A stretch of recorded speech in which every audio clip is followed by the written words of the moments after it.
Hello crafters and welcome to this week's From Picture to Page Beyond Papercrafts show update. Now I'm Michelle Brown, Creative Director of From Picture to Page, which is nurturing your creativity with in-person and online events, and this week we want to talk all about next year and getting ready for 2023. So we've got a dash of inspiration and then I'd like to run you through our current plans for next year. So firstly, our dash of inspiration.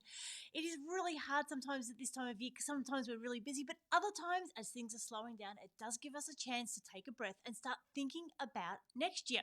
So for next year, as we put our plans together, I'd like you to consider, is there something you want to do more of? Is there something you want to do less of? How are we going to create time for crafting? Are we going to plan any retreats? Are we going to attend any classes? Are we going to attend any craft shows? These are all the things that we can start putting in our minds, putting in our planners and calendars as we get ready for 2023, because it is going to be a fantastic year with From Picture to Page Papercraft shows, as well as lots of other things going on. So it is a chance to say, well, did I like what I made this year? Was I happy with it? Is there anything I want to add? Do I want to take away things? Do I just need to tidy up? Do I need to have a sort out? All of those things are things that we can think of when we finally wind down for this year and start thinking about next year. So that's my tip of inspiration for this week. Start planting the seeds for our creativity in 2023 and see what happens. Now, speaking of 2023, we've got an amazing lineup with the From Picture to Page Papercraft shows. So to kick it off, we are heading to the Northern Show in February. Now, that's on the 25th and 26th of February. Now, there we're heading to the Plenty Ranges Art and Convention Centre. Now, this has been in the planning for many, many years, even before COVID. So we're looking forward to seeing a lot of our crafters there from the north of the state and the north of the city. It's a gorgeous venue. There's catering, there's plenty of free parking. It's not far from the train station. It's a light-filled building, and it really is going to be a fantastic place to bring our paper crafting in February. Then in March, on the 11th, 12th and 13th, we are joining with the Train and Hobby Show to bring you the Makers Arts and Crafts Space. Now, this is another opportunity to take some of our skills that we've learned and use them in slightly different ways and just see what's out there. And the whole idea of the Train and Hobby Show with the Makers Arts and Crafts Space is that it's something there for everyone.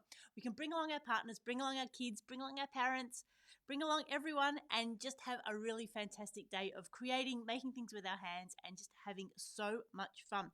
So that's on at the Sandown Raceway on the 11th, 12th and 13th of March. Then in March, we'll be heading to Bendigo on the 18th and 19th, back to the showgrounds. In May, we'll be heading out to Pakenham at the Cardinia Culture Centre on the 20th and 21st of May. Then for our July show, we do have a change. So instead of heading to Geelong, unfortunately, we had really outgrown our venue at the Vines Road Community Centre. So we will be moving that show to Werribee or Hoppers Crossing, and it's at the Encore Event Centre in Derrimut Road. Again, a really lovely venue. It's got catering, lots of free parking, a bus really close by, and I think it's going to offer arrange for us to grow the show, as well as bring it a bit closer to the city for those that felt Geelong was too far, and then also not too far from those Geelong people to travel there as well. So that will be on the 22nd and 23rd of July. Then, of course, our premier show is Sandown. We'll be heading back in October on the 14th, 15th and 13th, 14th and 15th of October at the Sandown Raceway, and then back to Mornington Peninsula in November. Now, those dates haven't been confirmed yet because we're just still wrapping up from our previous show, but we will certainly get them penciled in soon.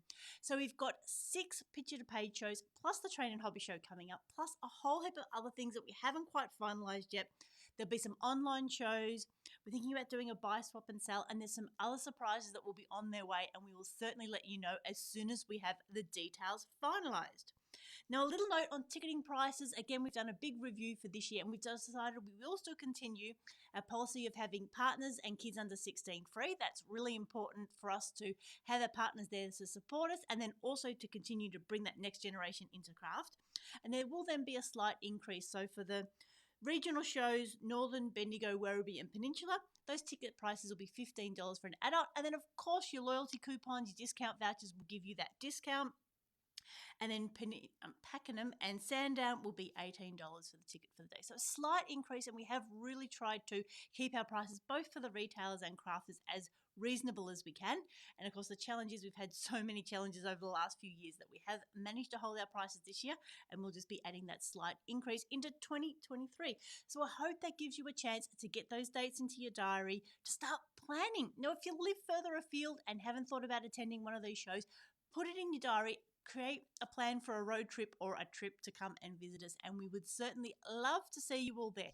So we'll be at the Northern Show in February, the Train and Hobby Show in early March, Bendigo Show mid-March, Pakenham Show in May, Western Show Werribee in July, back at Sandown in October, and then back to the Mornington Peninsula in November, plus online shows and a whole heap of other things happening. So as always, if you've got any comments, pop them in the comments, just like Denise and Carol have done. Hello to both of you. And it is so lovely to have you there as part of our crafting community. Now, over at the Papercraft Posse, we're talking all about our Christmas crafting and our holiday craft. So we would love to share what you're working on, whether it's decorations, cards, or you found something that's inspired you and you'd like to share it with the rest of us, because the Papercraft Posse is a place for us to catch up between shows. So that is it for today. Get out your 2023 diary. Start thinking about how you want to bring your creativity into 2023. Is it something you want to do more of, less of? How do we find time? How do we make sure we are ready to go so when we've got that time, we can have our creativity there? Join a class, find a retreat, plan to come to a show. We are looking forward to continuing our crafting relationship and nurturing your creativity through 2023. So this is Michelle signing off. We hope you have a very crafty day.